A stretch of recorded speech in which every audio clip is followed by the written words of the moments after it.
guys, it's Harry Fox!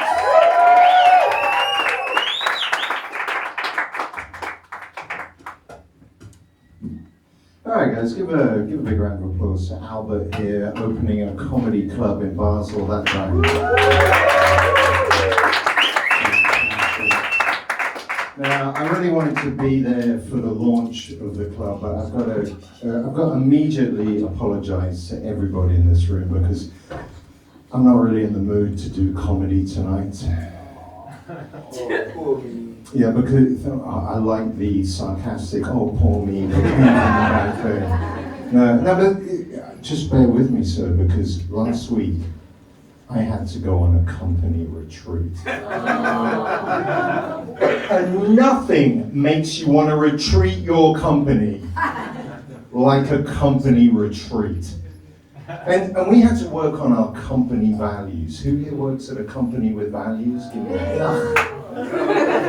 yeah, what the hell is that shit? What is with these companies, like, pretending to be nice? You know, like, here at Evil Corporation, we believe in diversity and inclusion and a profit, nothing, I mean sustainability, sorry, I got it wrong there. And then we're doing this workshop, this really colleague of mine, he comes up with this company value, he said, I've got one, how about we before I? And I thought to myself, what about who before gives a fuck? That is a great company value right there, I feel like. By the way, do we have any HR people here tonight? HR people in this room? Hey, listen, nothing against HR people. Some of the best people I've fucked worked in HR. And they're fantastic. They deal with drama all day long. You get home in the evening, it's very peaceful. You know, just every quarter you have to review the KPIs. You know, the key penis indicators. Now I feel like half the room actually has a job, and the other half, what are you doing with your life? Like, this is Basel, you're supposed to work in pharma, that's okay, fair enough. All right, just a correction, Albert brought me up actually as Harry Fox. My name is not Harry Fox, it's Harry Fuchs. That is a German name, but when I'm with English speakers like this, you all think my name is Harry Fox. And in my family, when we have a family get-together, we get very upset when you call us a group of fuckers. And I have 2 kids. Had to call them Howler and Water. Okay. There's sort of a pocket of laughter. I was hoping it would spread around the rest of the room. This corner seemed particularly confused by that joke. I don't know, is it just because you're at my ball height? Is that throwing you off? This man has just got a clear view on my pro. Okay, fair enough. I know it's a lot to deal with. Get your money back after the show. That's fine. No, okay, so look, actually, I've got an English origin, so I'm half English, half German. And usually when I tell people that, I tell them that means I want to take over the world. But I'm too polite to do it. But one time I was traveling in India, I did that joke, and they were like, yes, Germans, very polite people. Okay, the history knowledge here, back of the room, not working, no education. That's what I'm getting from this. Okay, fair enough. Fair enough. Look, okay, so the thing is I've been living in Switzerland for 23 years, guys. 23 years.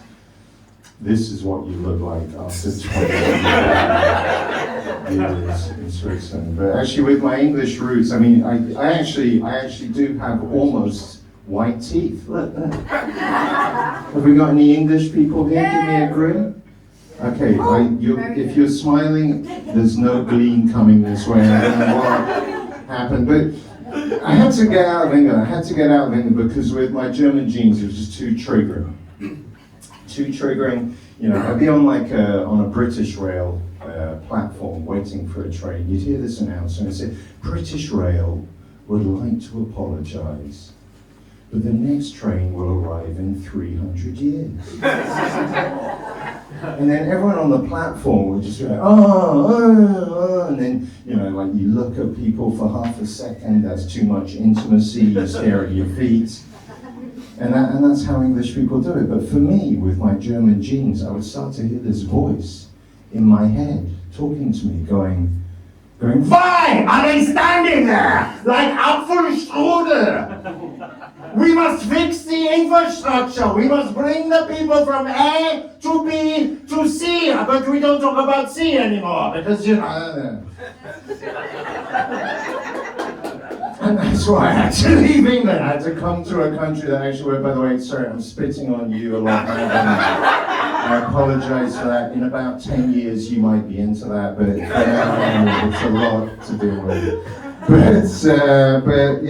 But I'm old. I actually recently turned 51. That is actually what I said to myself when I woke up at the age of 51. I'm like, really? And I pulled this off this far. Actually, little age profile. How many people have we got below the age of 30? Give me some noise. I like that response. That is a respectful, deeply traumatized young crowd there. How many people are between 30 and 40? Give me some noise. Alright, how many people above 40? Anyone? Yeah. Okay, we're a dying breed. That's what's. No, but the thing is, as you get to my age, it's hard to keep up with stuff because the culture keeps changing.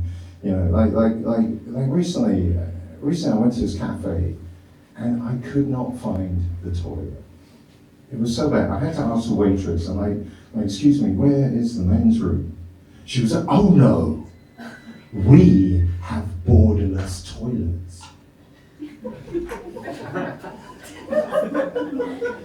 Now, I've done a lot of therapy in my time to learn how to set healthy borders, but borderless toilets, what is that? Do I just go in and shit on the floor? I don't understand that concept. So I got curious, I had to check it out. I had to find the borderless toilet. I get there. Instead of a picture of like a little man or a woman, it's just a bunch of words. It just said, this is a borderless toilet with a pissoir. Oh, zut alors.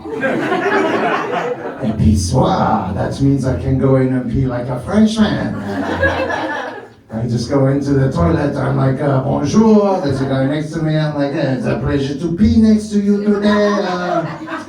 Oh, zut alors, that is a very fine baguette, monsieur. I only have this croissant. And then the guy is like, hey, cabron, I am Mexicano. I am here because no borders.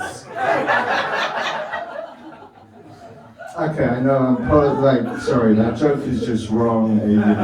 That Mexican accent sounds Italian. I know it's like Giovanni or whoever the fuck this is a country for improving. We got multiple Italians here. Right? Yeah, every time I see an Italian, I have to pretend to be an Italian because it represents everything I wish my life had been, but wasn't. Just be like, hey, my life is so easy. I just move my hips and everything's fantastic. Am I right? Yes, God damn it.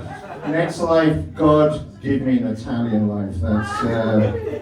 But it's strange. Like one of the things as you get older, you start to understand the world better. And this last couple of years has been extremely strange.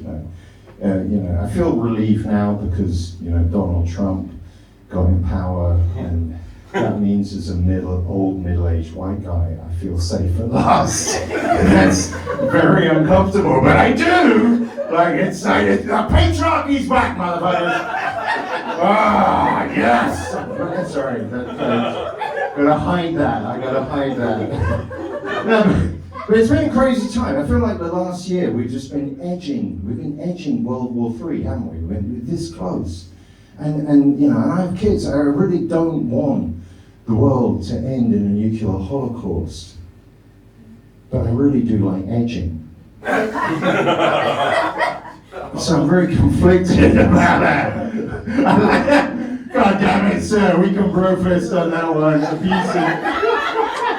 His fist needs a wash. But anyway, that's good. And no, but it is a strange thing. And the thing is, one of the things you learn about, have you heard this term, the military-industrial complex? Do you know what that means? That is some people, yes, we've got my conspiracy theorists here in the middle, the rest are just living their best lives. You better live your best life. But the military-industrial complex is the term used to describe the relationship between industry and the military and why wars will never end because people are making mass profit from that. Now, that sounds like a horrible thing. But one time, like years ago, when I was like about 23, I spent time in Virginia. I went there to visit a friend. And this friend explained that here in Virginia, like 1 in 4 people works directly for the US military. And then 2 and 3 out of 4 work for companies that serve the US military. So it's like these are not evil people necessarily, they're just people trying to send their kids to school and that kind of stuff. And so, you know, they're just like, look, I don't want to kill people, I'm just making a little chip that goes in a missile to fuck up a country, but I don't deal with that because my kids. Now, you know, and that, the thing is that is a concept that I feel that people could relate to better. Like just imagine for a second if the #1 industry in Basel was making anal toys. Just like 1 in 4 people here works for a butt plug company. That's how you make your money. You work for a lube company, you're selling that to help with the butt plugs. And anal toys, butt plugs, are just selling all around the world like crazy. Like people, the UN is like, we need to do something about the butt plugs. This is out of control. There's like, and you're just like, look, I don't want to ruin so many assholes, but my kids need a good education, don't they? We got like Giovanni, I feel like you'd be chief butt plug salesman. It's like, hey, butt plugs, you like a butt plug? And that, you know, I feel like that, it explains, I mean, okay, in Basel, you make your money off selling untested vaccines whenever there's a global pandemic, but that wouldn't be equivalent in any way whatsoever. You're saving human lives, whatever. All right, so I know where I'm going with that. I got weirdly political for a second. We got any parents here tonight? Parents, give me some noise. Correct, a kind of noise for parents. I've escaped my children for a night. I appreciate you guys coming out. I know that, like hiring a babysitter in this country costs about as much as a McKinsey consultant. Although at least with a McKinsey consultant, you get a nice report on your child. But the thing is, the rest of you guys, why are you not breeding? No, look, I'm a dad, I've got 2 kids, it annoys me. I've got this friend, every time we talk about it, she just goes like, oh, the way the world is today, I just don't know if I want to have children. Now, as a dad, I do understand, because having children is shit. But the thing is that human beings have been on this planet for more than 300,000 years. And sex only got good about 23 years ago. Like, we only invented soap about 100 years ago. And consent about 5 years ago.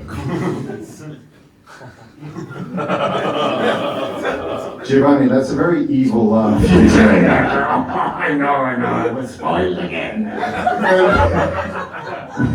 But the thing is, what I'm trying to tell you is, you know how much traumatic shit the human race had to go through for you guys to be all here going, I'd just rather drink a green tea frappuccino with oat milk. No, guys, you don't, and look, and having kids is easy now, they just unzip your stomach, out pops the kid. Then you hand them an iPad, you're done. Okay, we gotta somehow rescue the show. You guys weren't ready for so much patriarchy tonight. But okay, I mean, okay, let's see if we can find a little message of hope for you guys, because I feel like this is a very confusing time. We just get too much input, there's too much crazy stuff happening in the world.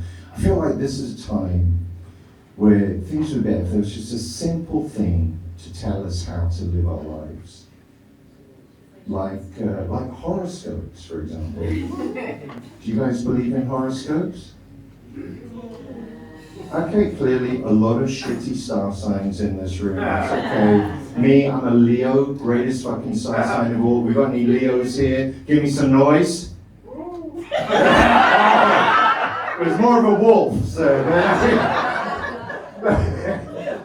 And here's the problem with horoscopes. Horoscopes, I think this is why we don't believe in horoscopes. It's just because they're too generic.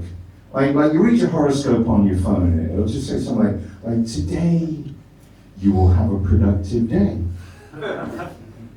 Is this written by ChatGPT? But I think if they are much more specific, just imagine, okay, one day you read your horoscope on your phone. It says today you will be fucked by a horse. You're like, what the hell is this?